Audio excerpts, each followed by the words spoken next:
Welcome. In the last video, we had discussed about amplitude modulation. Today, we shall discuss about angle modulation. In any modulation, various parameters of the carrier signal are modified according to the message signal so that they can convey the message signal to the receiver end. Here, the angle of the carrier signal is modified according to the message signal, and hence this is angle modulation. The angle modulation is of two types: phase modulation, where the phase of the carrier signal is varied according to the message signal, and the other one is frequency modulation, where the frequency is varied. Suppose a signal xt is a cos of omega ct plus phi of t. In this equation, this omega c is the frequency of the signal xt. This whole angle is the phase of the signal. Time dependent term phi t is the phase deviation or difference. Let this angle defined by theta t. So theta t will be omega ct plus phi of t. Here this theta t is the phase of the signal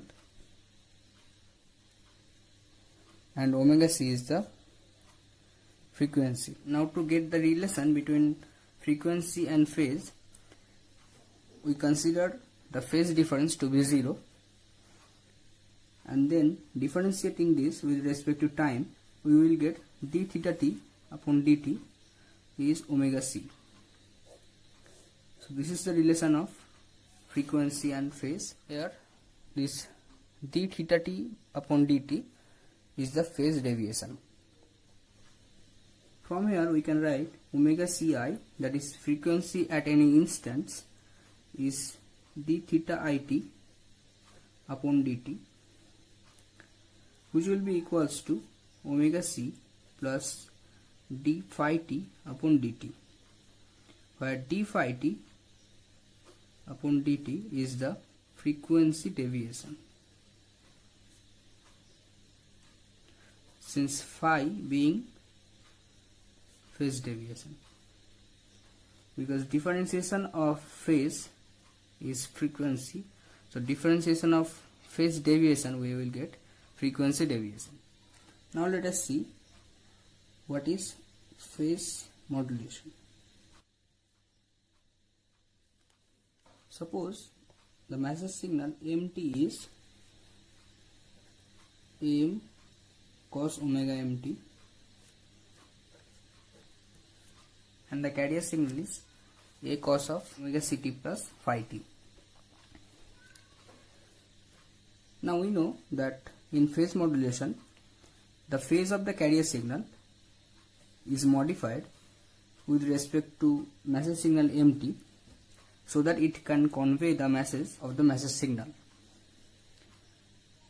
So the deviation in phase, that is phi t, will be proportional to message signal mt. So we are taking a proportionality constant kp into mt. Here this kp is the measurement of phase deviation. So put this value in this equation, and since we know that modulated signal is a modified carrier signal, so the phase modulated signal s of t will be a cos of omega ct plus kp into mt. Now mt is am cos omega mt, so a cos of omega ct plus kp am cos omega mt. This is equation number 1. Now maximum value of phase deviation is the modulation index of phase modulation. So this is equals to kp into max of mt, that is kp into am. So from here we are getting ST in phase modulation is equals to A into cos of omega ct plus MP cos omega mt, and this is the equation number 2. So these are the equations of phase modulated signal. Next is frequency modulation. In frequency modulation, the frequency deviation will be proportional to the message signal, that is d phi t by dt, which is equals to the change in frequency delta omega c is proportional to mt. So a proportionality constant kf into mt. Here this kf is the measurement of frequency deviation. So phi t will be kf into integration of m of t into dt. Now mt is am cos omega mt. So am is a constant. So we will have kf am into integration of cos omega mt into dt. So s of t in frequency modulation will be a cos of omega ct plus phi t, that is kf am into integration of cos omega mt dt. This is equals to a cos of omega ct plus kf m divided by omega m sin omega mt. Here this kf m by omega m is the modulation index in frequency modulation. So a cos omega ct plus mf sin omega mt. So this is the equation for frequency modulated signal. Now here if we consider this integration of mt dt to be m dash t, then st will be a cos omega ct plus kf into m dash t, which is equivalent to the phase modulation. So from here one important point can be concluded, that frequency modulation of the difference of a signal is the phase modulation of that signal, or phase modulation of the integration of a signal is the frequency modulation of that signal. This point help us to draw the output graphs of phase modulation and frequency modulation. Suppose this is our message signal,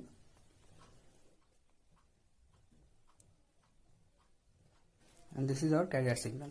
Now in angle modulation, the amplitude remains same.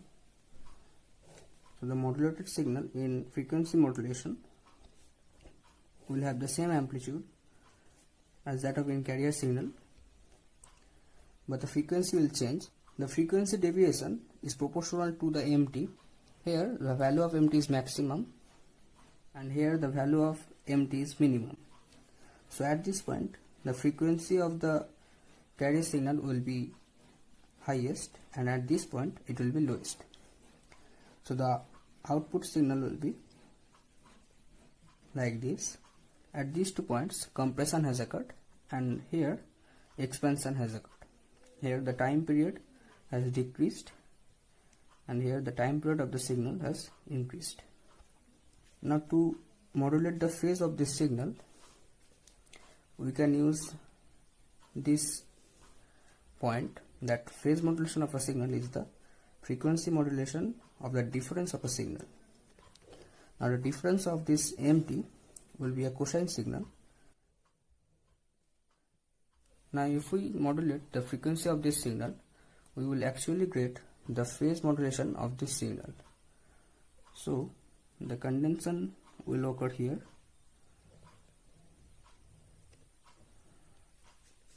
and here will be the expansion,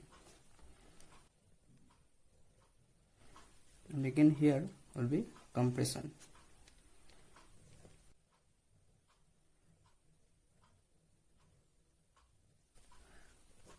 Here the time period is increased, and here time period has decreased, and this is the phase modulation of this signal. This is the relation between phase modulation and frequency modulation. Now let us see the relation between Kf and Kp.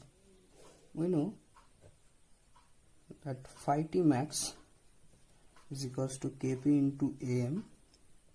D phi t of dt is Kf into Mt. So from here phi t will be Kf Am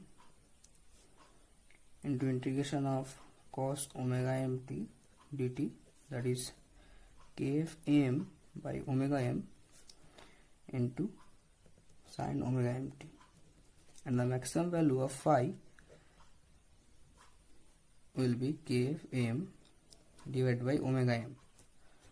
So from these two we are getting Kp Am equals to Kf into m divided by omega m, that is Kf is Kp into omega m. So this is the relation between Kf and Kp. Now frequency modulation is of two types: narrowband frequency modulation and wideband frequency modulation. In narrowband frequency modulation, small bandwidth is needed to transmit the signals, and here large bandwidth is required.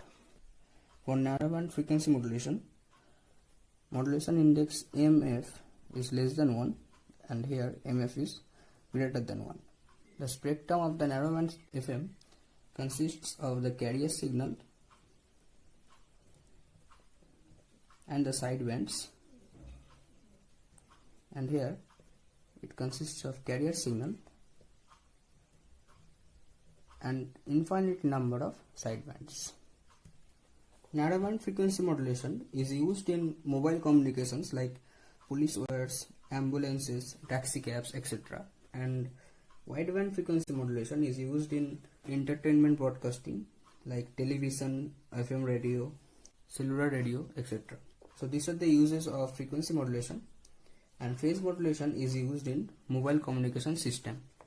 The advantages of angle modulations are that lesser bandwidth is required to transmit the signals, less power is consumed, and noise addition is lesser in comparison to the amplitude modulation, and here the efficiency is also higher. But along with that, it has a big disadvantage that the circuits become very complex. So thus we have completed the basics about angle modulation and amplitude modulation. From the next videos we will precisely discuss on them and learn about their modulation and demodulation.